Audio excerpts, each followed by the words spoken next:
کبھی کبھی ملتی ہے ایسی تقریر، اس تقریر کو لاسٹ تک ضرور سننا، اور چینل پر نئے ہو تو چینل کو ضرور سبسکرائب کر دو۔ مگر یہ بھی بات خاص ہے، علی بڑے سے بڑی جنگ میں نہیں روئے، علی بڑے سے بڑے نقصان پہ میرے مولا نے نہیں روئے، لیکن نماز گئی تو مولا علی کی آنکھوں میں آنسو آ گئے۔ جو علی میتوں پر نہ روئے ہوں، جو علی شہادتوں پہ نہ روئے ہوں، وہ علی اگر رو رہے ہیں تو نماز کے جانے پہ رو رہے ہیں۔ لیکن علی والو، ہمارا حال کیا ہے؟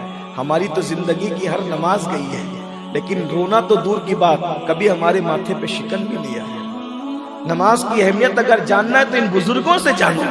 مولائے کائنات کو آنکھ میں آنسو، 3 مہینے تک اگر گھر میں چولہا نہیں جل رہا ہے اس پر بھی آنسو نہیں ہے، پیٹ میں پتھر بھی بن رہے اس پہ بھی آنسو نہیں ہے، شہادتیں ہو رہی ہے اس پہ بھی آنسو نہیں ہے۔ آنسو کس پر ہے؟ نماز پہ۔ پتہ چلا ہر رشتہ داری سے بڑی اہمیت اگر کسی کو دی گئی ہے تو نماز کو دی گئی۔ اور آج ہمارے پاس کیا ہے؟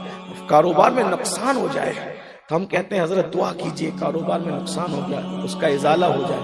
کبھی یہ بھی کسی نے کہا ہے کہ نماز فجر کی چھوٹ رہی ہے، کوئی اللہ والا ایسی دعا کر دے کہ میں فجر کا پابند ہو جاؤں۔ نماز کی اہمیت ہی نہیں۔ جو دولتیں قبر کے باہر چھوڑ کے جانا ہے اس کے لیے تو دلی، بمبئی، کلکتہ، دبئی، سعودی تک کا سفر ہو رہا ہے، اور جو دولت قبر میں ساتھ لے کر جانا ہے اس کے لیے گھر کا آنگن چھوڑ کر مسجد تک کا سفر بھی نہیں کر پا رہے۔ ہم سے بڑا دنیا دار کون ہے؟ اسی لیے ہمارے صوفیہ بزرگوں نے کہا، زمین کے اوپر جن جھوٹے خداؤں میں سب سے زیادہ جس خدا کی عبادت کی جاتی ہے وہ خواہشات ہے۔ ہر بت کا مندر کہیں نہ کہیں بنا ہوا ہے، لیکن خواہشات کا مندر تو مسلمانوں کے دل میں بھی بنا ہوا ہے۔ یہ کیسے مسلمان ہیں؟ یہ کیسے مسلمان ہیں جنہوں نے خواہشات کے مندر کی پوجا شروع کر دی؟ اور تو فرمائیں، آسان زبان میں کہہ دوں، مشکل اگر ہو رہی ہو تو اللہ کہہ رہا ہے فجر میں آ، خواہش کہہ رہی ہے سو جا، کس کی مان رہے ہو؟ خواہش بندے کس کے ہو؟ بڑی معذرت کے ساتھ رضوی بنے، اشرفی بنے، برکاتی بنے، قادری بنے، چشتی بنے، نقشبندی بنے، وارسی بنے، مداری بنے، اللہ کے بندے بھی بنے کیا؟ بہت ڈگریاں لے لی، پہلی منزل تو یہی ہے۔ اقبال نے کہا تھا مقام بندگی وہ ہے کہ اگر مجھ سے کوئی کہے کہ اقبال بندہ ہونا چھوڑ دے اور تو بھی خدا ہو جا، تو اقبال نے کہا بندے کے لیے مقام بندگی اتنا قیمتی ہے کہ یہ مقام دے کر کے میں خدا ہونا بھی قبول نہیں کرتا، کیونکہ کوئی خدا ہوگا تو فرعون جیسا خدا ہوگا، نمرود جیسا خدا ہوگا۔ تو کیا کہا؟ مقام بندگی دے کر نلو شان خدا بندی۔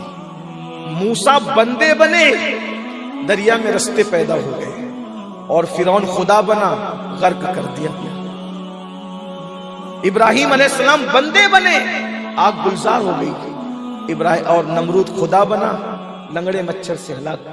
خدا مت بنو، اس لیے کہ خدا ہونا ایک ہی کی شان ہے، کوئی نہیں ہو سکتا، کسی کی شان نہیں ہے۔ ارے جس کو سب کچھ دیا، سب کچھ دیا، سب کچھ دیا، یہاں تک کہہ دیا انا اعطیناک الکوثر، سب کچھ دیا، اس کو بھی کہا جب اتنے اوپر پہنچے، نہ جہاں پر ٹائم تھا نہ جہاں پر مکان تھا، نہ مکان ہے نہ ٹائم ہے، کچھ نہیں ہے وہاں، بلکہ دوئی کی جگہ بھی نہیں ہے وہاں، جبریل کا گمان بھی نہیں جا سکتا وہاں۔